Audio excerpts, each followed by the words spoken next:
On Thursday's episode, Phyllis's fate is the talk of General City, and this week's Young and the Restless promises to delve deeper into her condition. The tension surrounding her condition grows as Elena considers a medical intervention that might wake Phyllis. The key word here is might. This means it's not without its dangers, which places Summer in an unpleasant position of deciding whether to proceed. Daniel, on the other hand, is overwhelmed by grief and uncertainty, so he leans heavily on Summer, making her decision even more crucial. Will she trust Elena's judgment or play it safe, fearing the worst?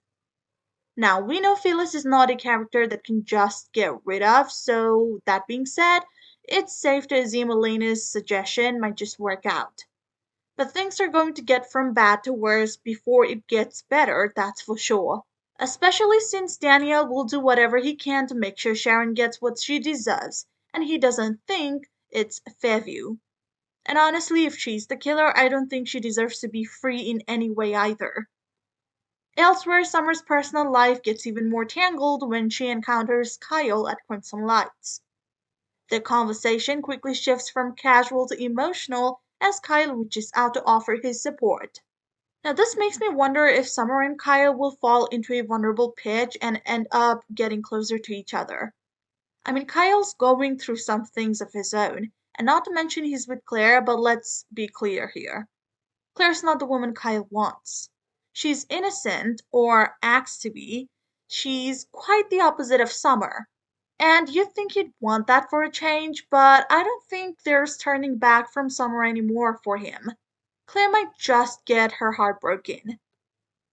Anyway, so this meeting at Crimson Lights is a tender moment that might reignite the connection they once shared. But there is a catch. Claire could be watching. If she catches Kyle being too close for comfort with his ex, things could spiral out of control. Claire's growing insecurities and feelings for Kyle only complicate the dynamics further, leaving fans wondering if Kyle is walking into a storm he can't handle. Meanwhile, the Abbott family faces corporate upheaval as Diane makes a surprising move. In an effort to mend fences and show her commitment to peace, Diane offers to step down as Jabot's co-CEO. Look, I don't know about you guys, but I'm so done with this charade. I'm the CEO, you're the CEO, I leave, you're fired. I'm so over it, I swear. Anyway, so Diane's now stepping down in this selfless act could open the door for Kyle's return to the family business, but only if Jack approves.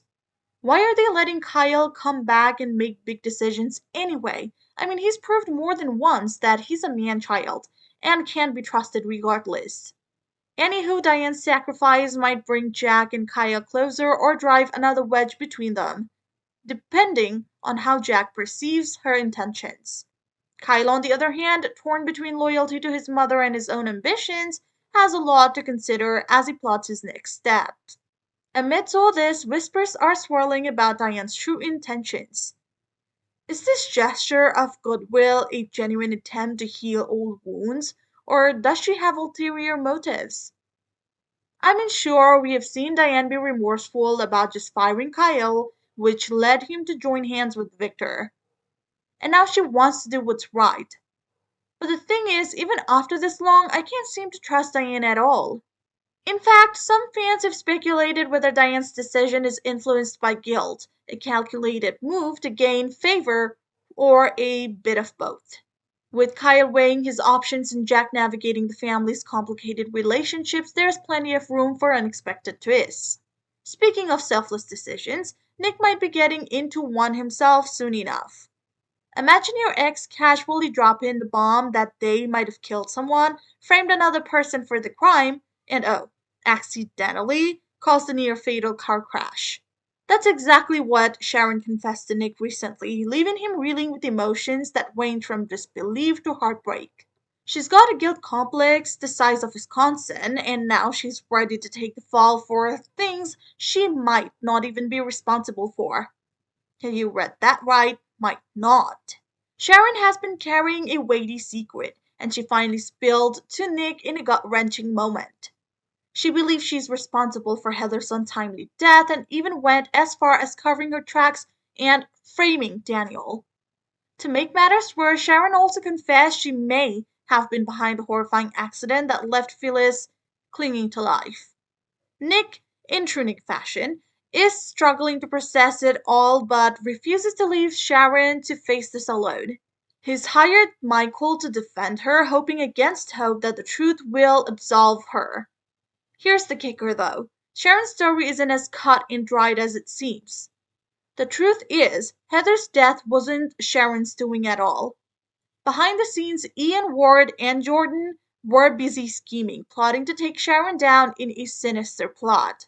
But Sharon, battling blackouts and hallucinations, can't fully piece it together. She's determined to face justice, even if it's for crimes she didn't commit.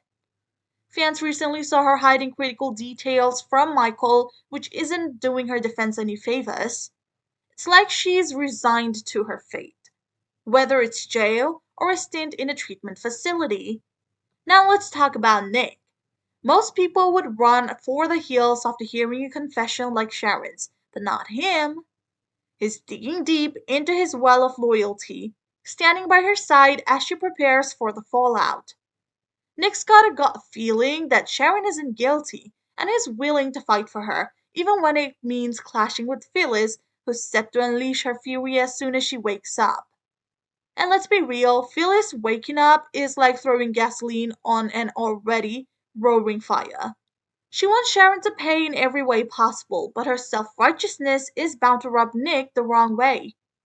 While Sharon's legal troubles dominate the narrative, her relationships are caught in the crossfire too. Faith and Mariah are struggling to reconcile the mom they love with the accusations against her. Faith, in particular, is grappling with disbelief, unable to see Sharon as capable of such horrifying acts. Meanwhile, Mariah, alongside Tessa and little Arya, is trying to offer support without falling apart herself. Sharon's arrest has left everyone shaken, but the family bond remains strong even if it's hanging by a thread. Before Sharon faces her potential sentencing, there's a bittersweet silver lining. Out on bail, she'll have one last opportunity to soak up time with her loved ones. Faith, Mariah, Tessa, and Arya are all by her side for what could be a final family moment before Sharon's freedom is taken away.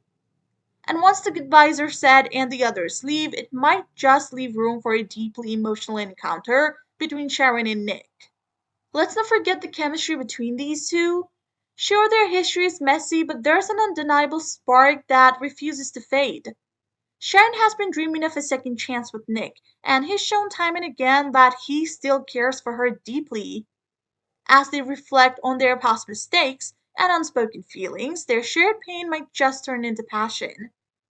A bittersweet romance could unfold as they give in to their emotions, knowing their time together is limited.